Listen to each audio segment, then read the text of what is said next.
ಬಸವನಗುಡಿಯಲ್ಲಿ Thyagaraja cooperative bank ಸ್ನೇಹಿತರಾದಂಥ doctor MR Venkatesh ಅವರ ನೇತೃತ್ವದಲ್ಲಿ ಎಲೆಕ್ಟ್ರಿಕ್ ವೆಹಿಕಲ್ಗಳಿಗೆ ಸಾಲವನ್ನು ಕೊಡುವಂಥ ಒಂದು ಮೇಳವನ್ನು ಉದ್ಘಾಟನೆ ಮಾಡಿದ್ದಾರೆ. ಸುಮಾರು 11 ಪ್ರತಿಷ್ಠಿತ ಕಂಪನಿಗಳು ಈ ಕಾರ್ಯಕ್ರಮದಲ್ಲಿ ಭಾಗವಹಿಸಿ ಎಲ್ಲ ನಾಗರಿಕರಿಗೆ ಉತ್ತಮವಾದಂಥ ಒಂದು ಸೌಲಭ್ಯವನ್ನು ಕೊಡುವಂಥ ಕಾರ್ಯಕ್ರಮ ಇವತ್ತು ನಡೀತಾ ಇದೆ. ಜನ ಒಳ್ಳೆ ರೀತಿಯಲ್ಲಿ ಈ ಕಾರ್ಯಕ್ರಮಕ್ಕೆ ಸ್ಪಂದನೆ ಮಾಡ್ತಾ ಇದ್ದಾರೆ. ಇದೊಂದು ಸ್ವಾಗತಾರ್ಹವಾದಂಥ ವಿಷಯ. ಇವತ್ತಿನ ಪರಿಸ್ಥಿತಿಯಲ್ಲಿ ಈ ಎಲೆಕ್ಟ್ರಿಕಲ್ ವೆಹಿಕಲ್ಗಳ ಅನಿವಾರ್ಯತೆ ಇದೆ. ಇವತ್ತು ಪರಿಸರವನ್ನು ಕಾಪಾಡುವ ದೃಷ್ಟಿಯಿಂದ ಇಂತಹ ಕಾರ್ಯಕ್ರಮಗಳು ಬೇರೆ ಬೇರೆ ಭಾಗದಲ್ಲೂ ನಡಿಬೇಕು. ಅದರ ಮುಖಾಂತರವಾಗಿ ಹೆಚ್ಚು ಎಲೆಕ್ಟ್ರಿಕ್ ವೆಹಿಕಲ್ಗಳನ್ನು ಜನ ಬಳಕೆ ಮಾಡಿದ್ದೇ ಆದಲ್ಲಿ ನಾವು ಪರಿಸರ ಮಾಲಿನ್ಯವನ್ನು ತಡೆ ಹಿಡಿಯಲಿಕ್ಕೆ ಸಾಧ್ಯ ಆಗುತ್ತೆ. ಅತ್ಯಂತ ಕಡಿಮೆ ಬೆಲೆಯಲ್ಲಿ ಪ್ರೊಸೆಸಿಂಗ್ ಫೀಸ್ ಇಲ್ಲದಲೇ ಇವತ್ತು ತ್ಯಾಗರಾಜ ಕೋಆಪರೇಟಿವ್ ಬ್ಯಾಂಕ್ ಸಾಲ ಸೌಲಭ್ಯವನ್ನು ಈ ಬಸವನಗುಡಿ ಕ್ಷೇತ್ರದಲ್ಲಿ ಮಾಡ್ತಾ ಇದೆ. ಮುಂದಿನ ದಿನಗಳಲ್ಲಿ ಬೇರೆ ಬೇರೆ ಭಾಗದಲ್ಲೂ ಕೂಡ ಈ ಕಾರ್ಯಕ್ರಮವನ್ನು ಆಯೋಜನೆ ಮಾಡೋರಿದ್ದಾರೆ.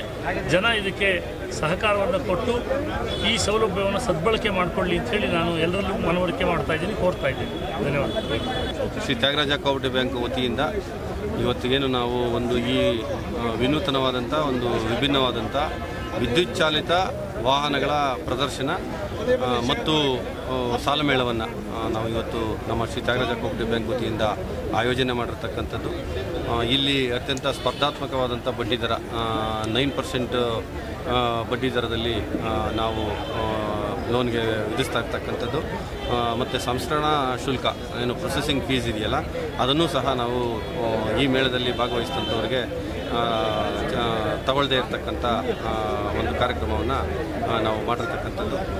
ಇದೇ ರೀತಿಯಲ್ಲಿ ಈ ಹಿಂದೆಯೂ ಸಹ ನಾವು ನಮ್ಮ ಮಹಿಳಾ ಉದ್ದಿಮೆದಾರರನ್ನು ನಮ್ಮ ಬ್ಯಾಂಕಿನಲ್ಲೇ ಸಾಲವನ್ನು ತಗೊಂಡಂಥವರನ್ನು ಉತ್ತೇಜಿಸುವಂಥ ನಿಟ್ಟಿನಲ್ಲಿ ಒಂದು ಮಹಿಳಾ ಉದ್ದಿಮೆದಾರರ ಸಮಾವೇಶವನ್ನು ಮಾಡಿದ್ದೀವಿ. ಮತ್ತು ಬೀದಿ ಬದಿ ವ್ಯಾಪಾರಿಗಳಿಗೆ ಅನುಕೂಲವಾಗುವಂಥ ನಿಟ್ಟಿನಲ್ಲಿ ಮತ್ತು ವಿದ್ಯಾರ್ಥಿಗಳಲ್ಲಿ ಉಳಿತಾಯದ ಜಾಗೃತಿಯನ್ನು ಮೂಡಿಸುವಂಥ ಅನೇಕ ಕಾರ್ಯಕ್ರಮಗಳನ್ನು ಮಾಡ್ಕೊಂಡು ಬಂದಿದ್ದೀವಿ.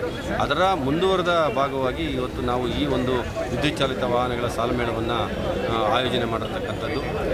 ಈಗ ಈ ಕಾರ್ಯಕ್ರಮಕ್ಕೆ ಈಗಾಗಲೇ ನಿನ್ನೆ ನಮ್ಮ ಈ ಭಾಗದ ಶಾಸಕರಾಗಿದ್ದಂಥ ರವಿ ಸುಬ್ರಹ್ಮಣ್ಯ ಅವರು ಬಂದೋಗಿದ್ದಾರೆ. ಇನ್ನು ಸ್ವಲ್ಪ ಹೊತ್ತಿನಲ್ಲೇ ಈ ಭಾಗದ ಲೋಕಸಭಾ ಸದಸ್ಯರಾದಂಥ ತೇಜಸ್ವಿ ಸೂರ್ಯರವರು, ಅದೇ ರೀತಿಯಲ್ಲಿ ನಮ್ಮ ಸಾರಿಗೆ ಸಚಿವರಾದಂಥ ರಾಮಲಿಂಗಾರೆಡ್ಡಿ ಅವರು ಭಾಗವಹಿಸಲಿದ್ದಾರೆ.